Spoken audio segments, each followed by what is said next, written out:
خاڵی سێهەم کەناڵی شاهیدانەکەیە کە بە حەول و قووەتی خوا بەردەوامە بین و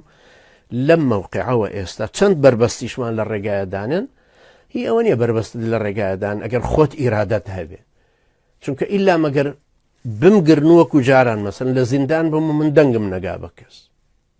ئەجینە مواجهە هەرەبێ مناڵان ئەگەر هاتن دەنگ هەر بە مباشر خێر مباشر هەر هەر بڵاوە بێت ئێستا چین بەو گەورەی خۆی سعودیە بەو دیکتاتۆری خۆی ئێران بەو مەزهبە کەڕە مەزهبی خۆیەوە کە دژ بە محارزەی خۆیانن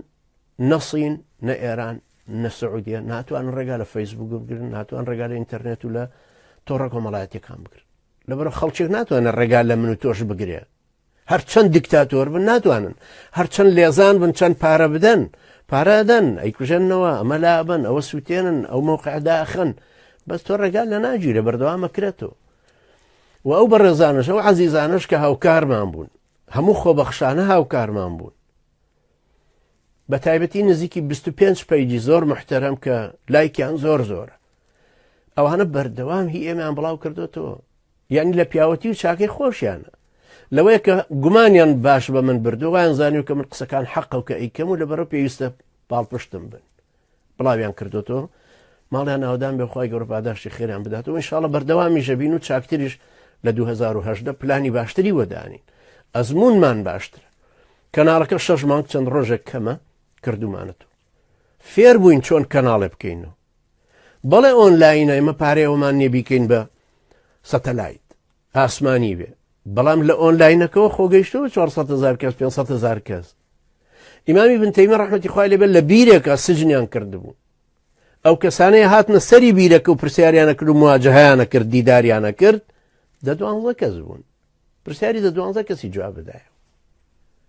بەڵام نە ئیمامی بن تەیمیە و نە سەید قوتب و نە بوخاری و نە زەمەخشەری و نە سەعیدی نەورەسی و ڕەحمەتی خوایان لێبێ ئەوانە هەمووی تاکەسی مردن بەڵام مەدرسەکانیان بەرفراوانە ئەگەر خوای پەروەردگاریش ئیرادەی لەسەر بێ ئەفکاری ئێمە و دید و تێڕوانینی ئێمە و پێناسەی ئێمە ئەڕوا بڵاوە بێتەوە عەزیزانێکی زۆر هەن مزەحین و بڵاویەکەنەوە شەو و ڕۆژ خەریکن تایە هیوادارم لە دژی تاغوتانی ئەمریکی و نەروێجی و ئێرانی و پارتی و یەکێتی کە منیان لە ئێوە کردو ئێوەشیان لە من کردووە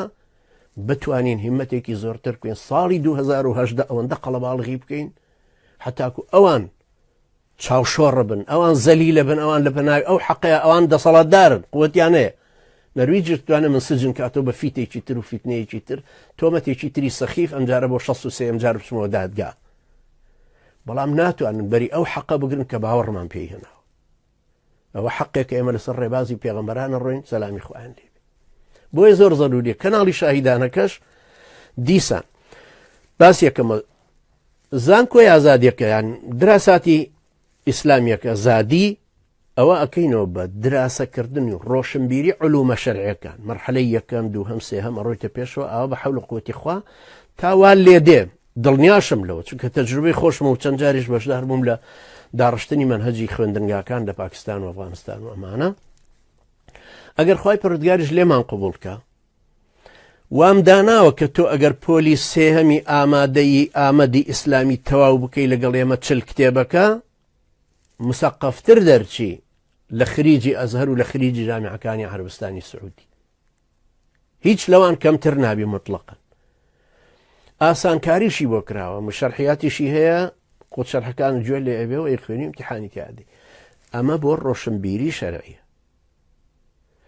دووهەمیش وتم ئەحکامە شەرعەکانت لە بەردەستە ئەبێ بۆی بزانی حکمی شەرع لەو ئیشەیە چۆنە کە ئەیکی پرسیاری شەرعیشت هەبێ لەوێ پرسی سێهەمیش کەناڵەکە لە 2010 بەرنامەجەکانی ئەگۆڕین بە حەول و قووەتی خوا ئەم جارە لەوانەیە پێویست بەوە نەکەم من بەرنامەجی تەندروستی باش و باسی خۆراکەکان بکەم ئەوەی تر تۆ توانین لە شوێنی تر جۆ بگری یا باسی ئادابەکان ئەم جارە ئەمەوێت لە 2010 بە پشتیوانی خوای گەورە سرد لێ نەشێوێ لەوەی وەلی ئەمر چێ من ئەم جارە ئەوانەت بۆ تەرحەکەمەوە کە پێوترە فقی دەستوری بەشداری سیاسی ئەلمانی و ئیسلامی بۆ تەقیمەکەمەوە لە وڵاتە ئیسلامیەکانە زەرەر و نەفعی چی بوو بۆی تۆ لە بەرچاوت بێ هیچ لایەنگەری هیچ تەرەفێکیشی نابم چونکە بۆ خۆم هەڵوێستێکی ترم هەیە لەسەری بەڵام من وەکو ئەمیندارێک هەردوو لە ڕەئیەکانت چۆن لە فقهەکەیە لە ئەحکامی نوێژە بۆ نمونە وتم ئەمە ڕێی حەنەفی ئەمە شافعی ئەمە مالیکی ئەمە حەمبەلی و دەلیلەکانیان ئاوایە ئەی خەمە بەردەست دوایڵم من پێم وایە ئاوابێ بەڵام من هەڕی خەمە بەردەستی خۆت کە تێبگەی بۆ نمونە بەشداری سیاسی ئەنجا دێمە سەر وشەکانی بەیعەت و خلافەت و حاکمیەت و وەلی ئەمر و ئەنجا جیهاد و ئەم جۆرە شتانە کە مصطلحاتی ئیسلامین یەک بە یەک ئەمانە لەگەڵتانە شەرحەکەمەوە ئینشاءالله ڕۆشنبیریەکی تری ئەو بەریشت هەر بەردەوامە دەمەوە چونکە ئێمە لەوەی ئەلمانیەکانیش ناترسیم باست بۆ ئەەکەمەوە لە ئەلمانیەتە حرەکەتکردن و حیزب و دەوڵەت و سیاست و دەستور و یاسا و دەسەڵاتەکان چۆن جوداکرێنەوە لە یەکتر و تەوزیع بن و اینجا ئینتیخابات و مەسەلەی مافی ژن و مافی ئینسان و ئەمانە هەمووی لەوانەش باس لەوەشەکەم و باس لەمانی تریژەکەمە بە زنجیرە دەرسێکی نوێ ئەم جارە بە پشتیوانی خوای گەورە ئاوا دێمەوە خزمەتتان بە پشتیوانی خوای پەروەردگار لەگەڵتان نابم ئێوەش هەروەها پێکەوە ئەبین پشتمان بگرن بە حەول و قووەتی خوا و ئەو خوای پەروەردگارش پشتمان بگرێ ئینشاءڵڵا دڵسۆزیشتانم خیانەتیشتان لێ ناکەم پێشم ناخۆشە کە دوورم لێتان بەڵام الحەمدلله کە عەلە لەقەل دەنگ و ڕەنگمانەگا بە یەکتری و بەردەوامیشم لەگەڵتانە لە پەیجەکان و گوێ گرمەوە لێتان پەیجی فاتحکرێکارەکە گرنگ بوو کەوە نامەتان نەنارد و من وەڵام مەدایەوە هەروەها پەیجەکانی تریا لە ڕێ ئەدمینەکانی ترەوە بۆ قسەکردن من ئەگەر خوای گەورە لێمان قبوڵکە